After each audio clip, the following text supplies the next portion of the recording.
What's up, you guys? What I'm working on right now is I'm gonna start potting up some seedlings that I've planted. We're gonna be using what's called the prick out method. That's where you plant rows of seeds in these 10 by 20 plastic flats, and then once they come up and just before they start to put out a true leaf, you prick them out, and then you plant them into a pod or cell type flat. So what this does, two things. There's benefits to using the prick out method is once you transplant into these cells, you always have a good plant. If you just plant seeds in these cells, sometimes the seeds won't germinate and you'll end up with an unused cell and then less plants if you're planning specifically to have a certain number of plants. That's one benefit, and probably the biggest benefit of using the prick out method. That way you don't have any bad seeds that take you by surprise. So it's real simple.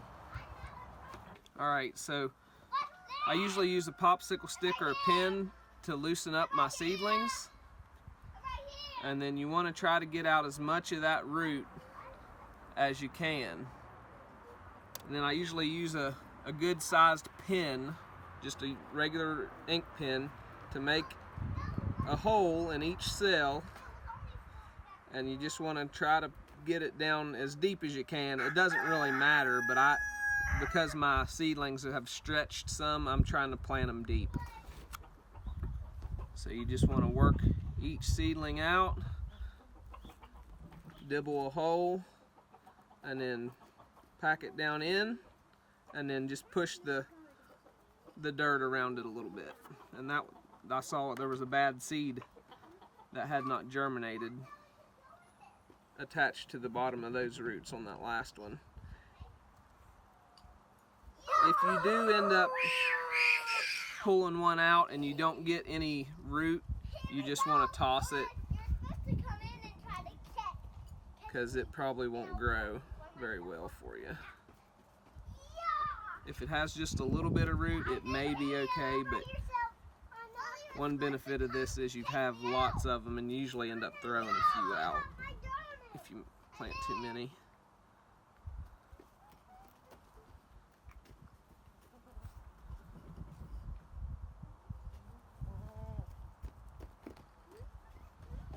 This does take some time.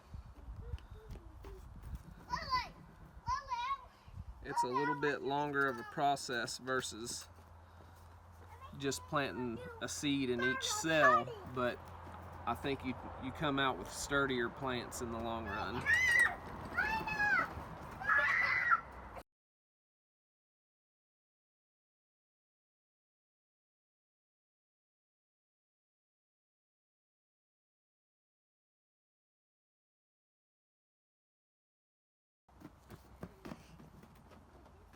This method is also a lot more economical than other methods, because you don't have to have a specific pot like the biodegradable pots, which can get expensive,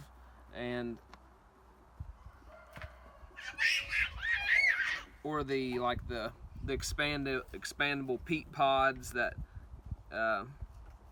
you soak in water and they expand. They work well, but they're an extra expense. This is just, the plastic is reusable from year to year. It does break down eventually, but you would get several years out of it versus the peat pods, which you only get 1 year out of. So really your only recurring cost is buying some seed starting mix. So I've got 25 there, and I'm done with the cilantro, I think, so I'm going to do some parsley in the same flat. Keep it all herbs. And once you do transplants, you want to make sure you label, because especially the parsley and cilantro, once they get bigger, they'll look a lot alike.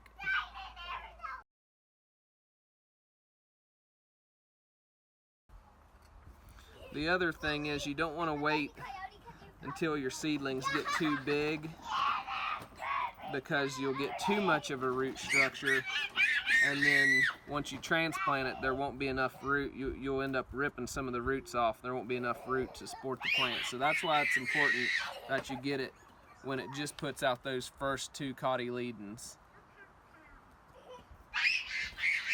which are the first leaves that show up. They're not true leaves, they're from the seed.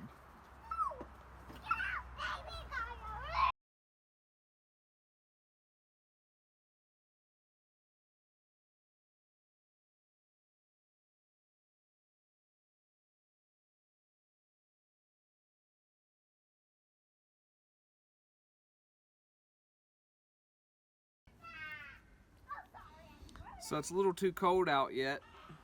What I'll do is I'll take these seedlings and I'll put them back under some grow lights I've got set up in my back room. And once they become good, strong seedlings, I'll plant them out. So that's just a quick little rundown of the prick out method. If you have any questions, post down in the comments and I'll try to answer them as best as possible. If you like this video, you want to see more of this type of content, just like the video, share it with your friends, and subscribe to our channel. Thanks for watching, and we'll be back seeing you soon. Thanks.